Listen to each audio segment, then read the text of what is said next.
El almirante estadounidense Alvin Halsey advirtió al Congreso a inicios de 2025 sobre un enemigo. Mapeaba en silencio los lugares más sensibles de Estados Unidos, uno por uno. Luego reveló su ubicación. Estaban a solo 90 millas de distancia. Cuando se dio la noticia, los expertos militares ya debieron haber adivinado al culpable. Sabían que era la isla Proxy. No me importa si YouTube elimina este video por su tema de guerra. Igual expongo la verdad. Pero puedes hacer que YouTube sea justo dándole like. Gracias. Hace algunos años, un informe afirmó que se planeaba una instalación de espionaje electrónico en una antigua potencia nuclear, Cuba.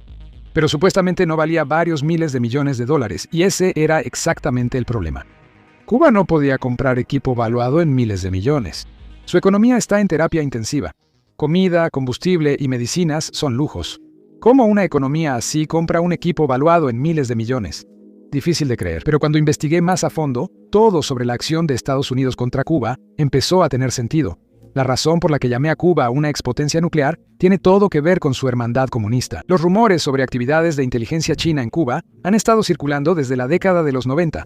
Desafortunadamente, nadie lo tomó muy en serio durante mucho tiempo, pero eso cambió en junio de 2023 después de que un informe los expusiera. El Wall Street Journal informó que China y Cuba acordaron en secreto que Pekín construyera una instalación de espionaje electrónico en la isla. Supuestamente, valía varios miles de millones de dólares para un gobierno en La Habana que necesitaba desesperadamente el dinero.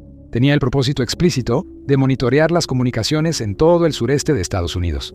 Al principio, ambos gobiernos rechazaron la historia. Días después, funcionarios estadounidenses admitieron que China ha operado y mejorado instalaciones de inteligencia en Cuba desde al menos 2019. Esta mejora no fue un caso aislado. Era parte de un esfuerzo global mucho más grande para construir una red mundial de puestos de escucha dirigidos a algo muy específico: las señales estadounidenses. En 2024 y 2025, investigadores del CSIS utilizaron imágenes satelitales comerciales para identificar 4 sitios específicos dentro de Cuba. Lo que encontraron en estos sitios no era sutil. Grandes campos de antenas, cúpulas de radar y equipos de rastreo espacial que claramente habían sido ampliados y mejorados en los últimos años. Sabían que casi seguro veían operaciones de inteligencia apoyadas por China. Las ubicaciones estaban en Hualle, Calapazar, El Salal y la más aterradora, Beiruchal.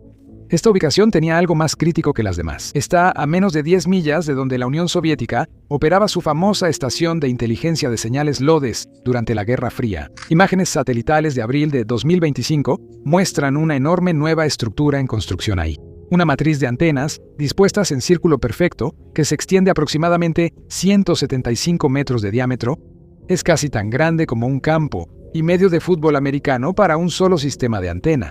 Tampoco es un arma que dispare misiles, cohetes o balas. No se trata de armas nucleares, pero puede decidir el resultado de una guerra. Esta matriz está hecha para la radiogoniometría de alta frecuencia, técnica que permite a los operadores localizar el origen exacto de señales de radio hasta a 8.000 millas náuticas. Desde Cuba, ese alcance cubre todo Estados Unidos continental, grandes porciones del Atlántico y llega hasta el Pacífico. Con esto, China puede monitorear ejercicios navales y rastrear buques militares y comerciales que transitan por el Caribe, recolectar datos de radar y telemetría de pruebas de misiles y detectar comunicaciones en ráfaga de submarinos estadounidenses. Como los submarinos sobreviven siendo silenciosos e invisibles, si China logra escucharlos desde Cuba, eso cambia totalmente el cálculo en un posible conflicto. Por otro lado, el sitio Huaye está diseñado para un objetivo muy específico. De hecho, los analistas lo han descrito como un torrente de inteligencia que sería físicamente imposible de recolectar desde cualquier otro lugar en la Tierra. Se enfoca en interceptar comunicaciones satelitales, capturando señales militares, datos de seguridad nacional y telemetría de lanzamientos espaciales desde Cabo Cañaveral, Florida. Algunos sitios también se ubican en el este de Cuba. Esto los sitúa cerca de las bases navales de Estados Unidos, en Guantánamo, dando a China acceso visual directo a una de las instalaciones militares más sensibles de la región. Pero, ¿es tan sencillo? Incluso si el contenido de las comunicaciones está encriptado, observar los patrones sigue siendo muy valioso. ¿Quién habla con quién? ¿Con qué frecuencia? ¿En qué horarios y volúmenes? Ese tipo de análisis por sí solo te dice mucho sobre el nivel de preparación de un ejército y para qué podría estarse preparando. Esta amenaza llevó al almirante Alvin Halsey a decir al Congreso a principios de 2025 que Pekín usa activamente a Cuba para recolectar inteligencia. Está a 68 millas de Estados Unidos. y contrarrestarla fue una de sus prioridades. Hace décadas, las armas nucleares en Cuba fueron la máxima prioridad para Estados Unidos. En 1962, armas nucleares enemigas capaces de llegar al este de Estados Unidos en minutos fueron instaladas en Cuba, a solo 93 millas del país. Cuando los aviones espía estadounidenses fotografiaron los sitios de lanzamiento en construcción, hallaron lo que esperaban que no existiera. Sitios a solo 93 millas de Florida. Esto provocó un evento de 13 días que acercó al mundo a la guerra nuclear como nunca antes. Como represalia, Kennedy ordenó un bloqueo naval a Cuba. En el último momento, los misiles fueron retirados. Cuando digo retirados, me refiero a que los devolvieron a su lugar de origen, ya que Cuba nunca tuvo armas nucleares propias. Así que estas armas nucleares fueron enviadas de regreso a la superpotencia que había convertido a Cuba en una línea de frente de la Guerra Fría, la Unión Soviética. Cuba está a solo unos 160 kilómetros de la costa de Florida. Está junto a las rutas marítimas entre el Golfo de México y el Atlántico, y cerca de la entrada al Canal de Panamá. Esa posición no es poca cosa. Cualquier potencia extranjera que opere desde suelo cubano obtiene un punto de observación casi perfecto para vigilar los movimientos militares estadounidenses, la actividad espacial y el tráfico marítimo comercial, todo al mismo tiempo. Durante la Guerra Fría, la Unión Soviética se dio cuenta de esto y usó Cuba exactamente para el mismo propósito. Instaló operaciones de inteligencia de señales para vigilar a Estados Unidos, y luego la Unión Soviética envió misiles nucleares a Cuba en secreto. Por suerte, la crisis terminó pronto. La lección que Estados Unidos sacó de eso nunca se olvidó. El incidente de 1962 mostró cuán rápido Cuba podía convertirse en una amenaza directa para el territorio continental de Estados Unidos, casi sin aviso previo. Eso quedó en la doctrina de seguridad de Estados Unidos y sigue ahí. China hoy aplica la misma lógica, actualizada a la era moderna. En vez de baterías de misiles visibles, usan antenas satelitales e infraestructura digital. Menos visible, pero quizá mucho más poderosa. En el centro de la relación entre las potencias comunistas y Cuba había un hombre imposible de matar. La relación entre China y Cuba se remonta a mucho antes de lo que muchos creen. Cuba fue el primer país latinoamericano en reconocer oficialmente a la República Popular China en la década de 1960. Los líderes cubanos, desde Fidel Castro, siempre apoyaron a Pekín en la ONU respaldando la política de una sola China y otorgando a China la legitimidad política que necesitaba cuando muchos países no la reconocían. Desde 1960, Cuba apoya el principio de una sola China de Pekín. La Habana reconoce a la República Popular China como único gobierno legítimo, considera Taiwán territorio chino y respalda la reunificación. Cuba incluso respaldó la controvertida Ley Antisecesión de China de 2005 sobre Taiwán y más tarde la Ley de Seguridad Nacional de Hong Kong. ¿Y el hombre imposible de matar que mencioné? Bueno, él una vez dijo que si sobrevivir a intentos de asesinato fuera un evento olímpico, yo ganaría la medalla de oro. Y no estaba equivocado. Se estima que la CIA intentó asesinarlo 638 veces, pero ninguno de esos intentos tuvo éxito. Murió en 2016 a la edad de 90 años por causas naturales. Tras Fidel, los ministros de Relaciones Exteriores cubanos han condenado reiterada y públicamente cualquier injerencia extranjera en Taiwán, Hong Kong y Xinjiang. Esa amistad incondicional hace que China evite que los enemigos de Cuba entren o les quiten algo. China domina el 70% de la fabricación mundial de vehículos eléctricos y más del 80% de la producción de baterías LFP. Este es el tipo de batería usada en vehículos eléctricos más accesibles. Se proyecta que sus fabricantes impulsen el 71% de toda la inversión mundial en fabricación de baterías entre 2025 y 2026, sumando alrededor de $130 mil millones. Eso es casi 7 veces más de lo que gasta Estados Unidos en el mismo periodo. Pero toda esa escala depende completamente de un suministro constante y seguro de materias primas y níquel, específicamente del tipo de alta pureza, que se utiliza en baterías premium de largo alcance como las de química NMC y NCA. Es increíblemente difícil de conseguir. China ha hecho su principal jugada con el níquel en Indonesia. Actualmente aporta cerca del 60% del níquel mundial, principalmente mediante operaciones apoyadas por China. Pero poner todos los huevos en una sola canasta es riesgoso, ya que sanciones o presión geopolítica pueden interrumpir el suministro de inmediato. Así que encontraron una alternativa, una muy buena. Cuba tiene la quinta reserva más grande de níquel en el planeta. Aproximadamente el 6% de todo el suministro mundial conocido de níquel está justo ahí, en esa isla. Junto con el níquel, el cobalto se ha vuelto uno de los recursos más disputados de este siglo. Estos dos metales ya no son solo materias primas industriales, son los principales componentes de las baterías de autos eléctricos. Quien controle su suministro tiene las llaves del futuro de la industria de vehículos eléctricos. Aunque Cuba tiene la quinta mayor reserva mundial, es solo el noveno productor de níquel. Aporta solo el 1% de la producción mundial. Y aunque las reservas son enormes, la infraestructura lleva años con problemas. La diferencia entre lo que Cuba tiene bajo tierra y lo que realmente puede extraer es donde China ve su oportunidad, un sector antes dominado por Occidente. Durante años, la fuerza dominante en el sector del níquel en Cuba fue una empresa canadiense llamada Sherritt International. Operaba una importante empresa conjunta en un lugar llamado Mioa. El mineral se extraía y procesaba en Cuba, pero se enviaba a Fort Saskatchewan, Canadá, para el refinamiento final y producir níquel de clase 1, producto de alta pureza, ideal para baterías de vehículos eléctricos, acero inoxidable y aleaciones avanzadas. Luego ingresa a cadenas de suministro globales y suele acabar en fabricantes de baterías asiáticos y chinos. Pero a principios de 2026, Sherritt estaba en serios problemas. La economía colapsada de Cuba, la escasez de combustible y la incapacidad de cumplir con sus obligaciones financieras hacían casi imposibles las operaciones. Cuba le debía a Sherritt más de $107 millones en pagos congelados que no podía devolver, así que Sherritt empezó a retirarse. Y mientras los intereses occidentales se retiraban, las empresas estatales chinas entraron directamente. En abril de 2026, ya instalaban tanques de sedimentación y equipos de lixiviación chinos en la planta de procesamiento Comandante Ernesto Che Guevara. Los medios estatales cubanos lo llamaron modernización tecnológica, pero en realidad es un cambio estructural, donde Pekín aporta equipo, experiencia y capital para evitar que la industria del níquel cubana colapse. Y a cambio, asegurando un suministro garantizado para sus propios fabricantes. En 2024, China ya era el principal destino de las exportaciones de níquel cubano por un valor de alrededor de 53 millones, y esa cifra solo va a aumentar.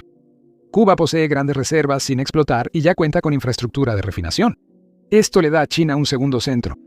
Las previsiones de la industria indican que más de la mitad de la nueva demanda de níquel para 2030 será por la producción de baterías, lo que podría requerir 1.5 millones de toneladas métricas anuales. La inversión mundial en minería y refinación de níquel podría superar los $60.000 millones en ese periodo.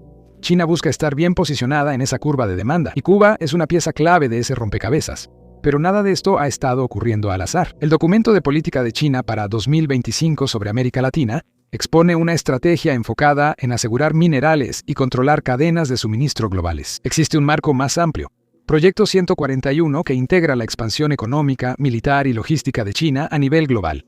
Cuba se incluye en ambos. Pekín refuerza su estrategia de vehículos eléctricos al invertir en la extracción de níquel en Cuba, creando redundancia en la cadena de suministro para que las fábricas en China sigan funcionando. Cuba es diferente de otros países de la región. Es el único que está bajo un embargo estadounidense continuo, lo que significa que casi no tiene otra opción más que buscar socios fuera de Occidente. Y aquí es donde China intervino. Ellos llevaron un sistema prohibido a Cuba, que dio a los cubanos la libertad y acceso que tanto querían, pero secretamente les robó su libertad. En junio de 2025, estudiantes universitarios iniciaron huelgas en Cuba por la indignación contra ETEXA, que subió drásticamente los precios de datos móviles. Tan absurdo que los analistas dijeron que solo quienes tenían dólares podían pagarlo, dejando fuera a los ciudadanos comunes. El gobierno sabía reprimir las protestas al instante. Su respuesta fue usar la red instalada por China para cortar el Internet móvil en zonas específicas de protesta.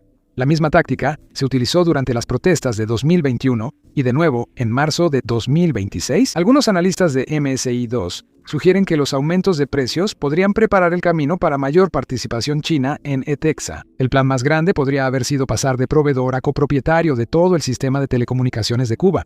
Pero esto apenas era el comienzo. China tendió toda una trampa para los cubanos para asegurarse de que nunca se encontraran con la verdad. Debido al embargo estadounidense, Cuba nunca ha tenido acceso a empresas occidentales de telecomunicaciones. Ni Ericsson ni Nokia, nada de Occidente. Durante más de una década, el monopolio estatal de telecomunicaciones de Cuba, ETEXA, dependió casi totalmente de proveedores chinos para crear su infraestructura digital. Las empresas que llenaron ese vacío fueron Huawei, ZTE y Teplink. Para 2025, la magnitud de esa penetración alcanzó niveles peligrosos. Los servidores de Huawei y ZTE están en los nodos principales de la red de ETEXA, donde gestionan el tráfico y almacenan metadatos de los usuarios. El equipo de fibra óptica de Huawei opera en las redes de banda ancha de la isla. Las estaciones base móviles de ZTE se desplegaron en La Habana, Santiago, Santa Clara y en zonas militares sensibles. Los cortafuegos avanzados de Huawei están integrados en la red troncal de todo el Internet de Cuba. El principal cable submarino de Cuba, Alba One, que conecta la isla con Venezuela y la región, fue construido con equipo chino. Durante años, China silenciosamente se ha convertido en la base misma de cómo se comunica Cuba. Pero una parte aterradora de esto le dio a Pekín el poder de controlar el régimen cubano. El software ESITE de Huawei se vende como una herramienta estándar de gestión de redes, pero Quarium y el Observatorio Abierto de Interferencia en la Red hallaron algo sospechoso. Descubrieron que estos programas se usan activamente en Cuba para filtrar búsquedas y bloquear contenido.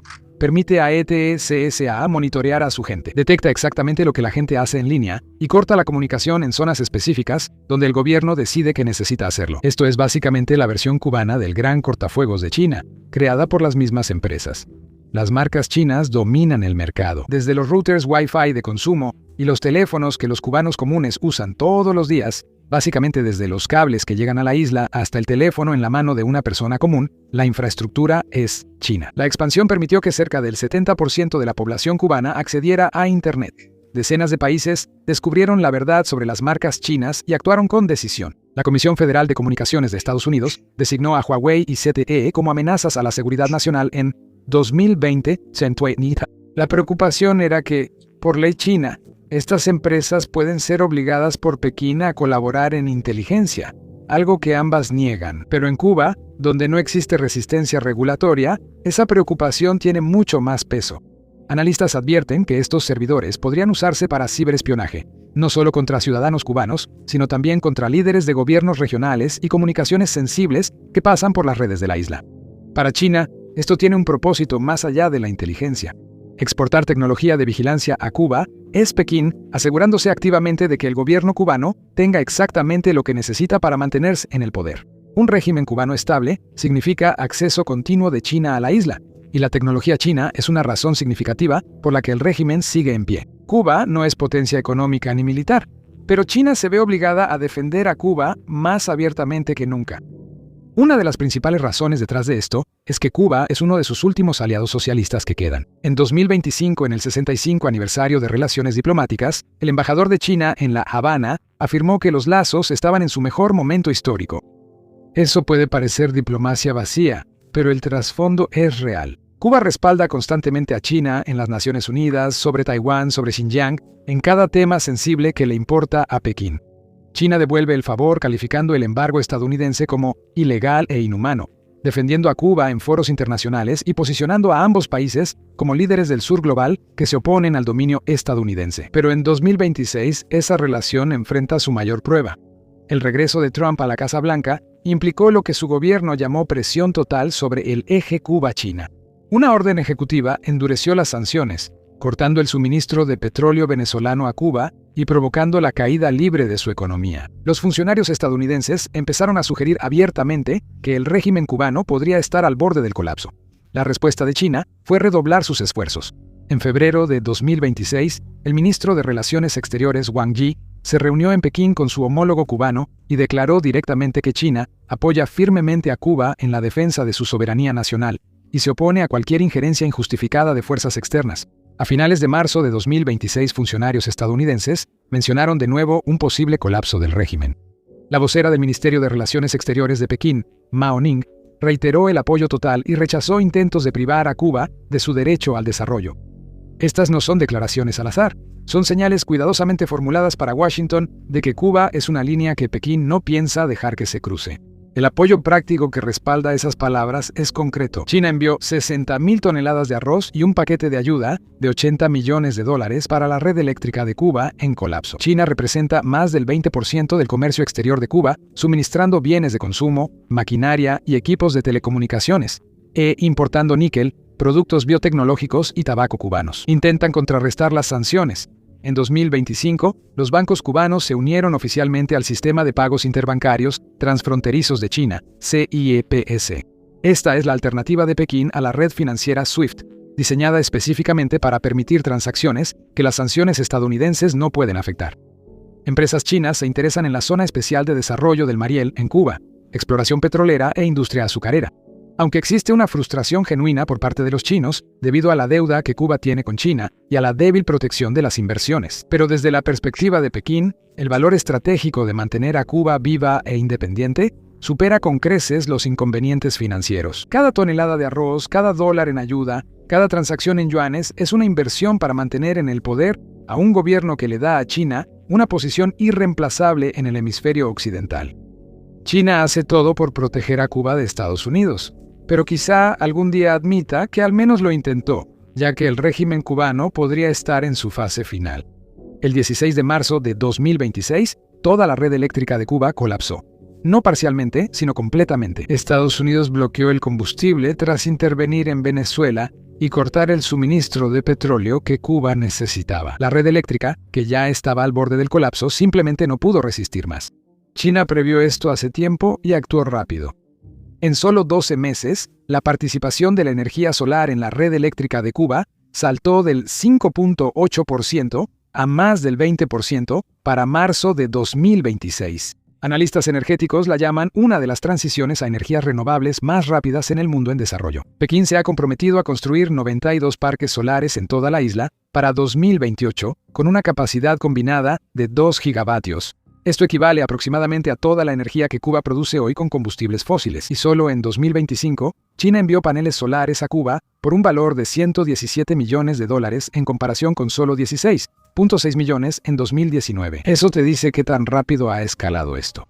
Pero esto no es caridad, tampoco es ambientalismo. Cada parque solar, panel y sistema de gestión de redes con tecnología china dificulta que Cuba imagine operar sin Pekín. Pero hay un problema que refuerza más esta situación. Aunque Cuba importó $56 millones en baterías chinas, su red eléctrica aún no puede almacenar suficiente energía para la demanda nocturna. Así que cada noche, Cuba todavía depende de la tecnología gestionada por China solo para mantener las luces encendidas.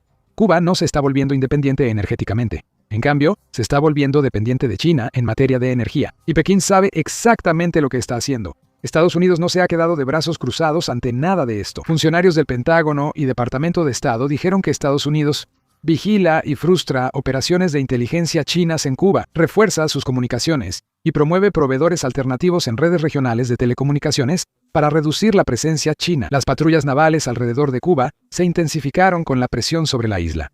Luego, surgió un artículo inusual sobre la caída de Cuba. A primera vista, nada nuevo. A diario se publican millones. Pero este lo escribió alguien especial. En marzo de 2026, el comentarista Gordon Chang publicó un ensayo con un título muy directo.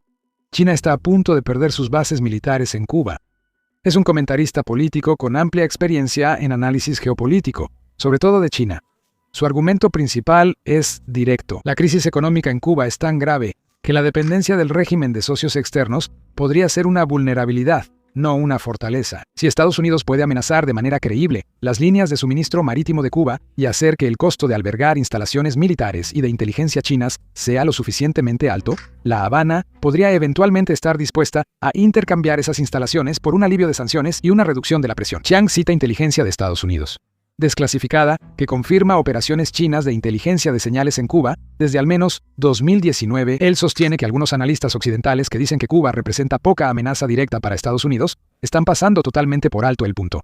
El uso del territorio cubano por parte de China cambia esa ecuación por completo. Es un argumento sólido, pero otros analistas son más cautelosos. El liderazgo de Cuba ha resistido más de 6 décadas de embargos de Estados Unidos, sin cambiar de rumbo. Con más presión, muchos creen que La Habana preferirá acercarse a China y Rusia antes que abrirse a Washington en sus términos. La idea de que China pierda su presencia en Cuba también presenta un problema práctico. Lo que China ha construido ahí no es una base militar tradicional que pueda cerrarse y devolverse fácilmente. Está integrado en la infraestructura civil. Redes de telecomunicaciones, estaciones de rastreo satelital, cables de fibra óptica y proyectos portuarios son cosas que no se pueden quitar sin colapsar sistemas esenciales para la vida diaria. Eso vuelve cualquier retroceso lento y complicado, no una ruptura limpia. Aunque los sitios de espionaje más visibles fueran cerrados, los acuerdos de intercambio de datos entre la inteligencia cubana y la China podrían seguir en secreto, manteniendo gran parte del valor de inteligencia y haciendo menos visible la presencia china. China está constantemente bajo vigilancia estadounidense en el mar de China Meridional. Aviones espías, satélites y recursos navales de Estados Unidos observan cada uno de sus movimientos. Cuba le da a China la capacidad de devolver el favor, de decir, está bien, ustedes nos vigilan aquí, nosotros los estamos vigilando justo ahí, en su propia puerta. Los analistas lo llaman espionaje mutuo y altera la dinámica de poder entre ambos países. Cerca de 180 países mantienen relaciones diplomáticas con la República Popular China en vez de Taiwán, lo que parece una victoria. Reconocer a la República Popular China no implica aceptar totalmente el principio de una sola China. Decenas de países hacen lo mismo. Estados Unidos, por ejemplo, mantiene deliberadamente su posición ambigua. Admiten que China reclama Taiwán sin respaldar realmente ese reclamo. Mantienen el estatus oficial de Taiwán sin resolver mientras continúan las ventas de armas y los lazos no oficiales con Taipei. La presión sobre esta relación es mayor que nunca. China no se retira y Estados Unidos pierde la paciencia con lo que se construye frente a su costa sur. ¿Dónde terminará esto? Es realmente incierto. Pero lo que no es incierto es que ambas partes entienden exactamente lo que está en juego.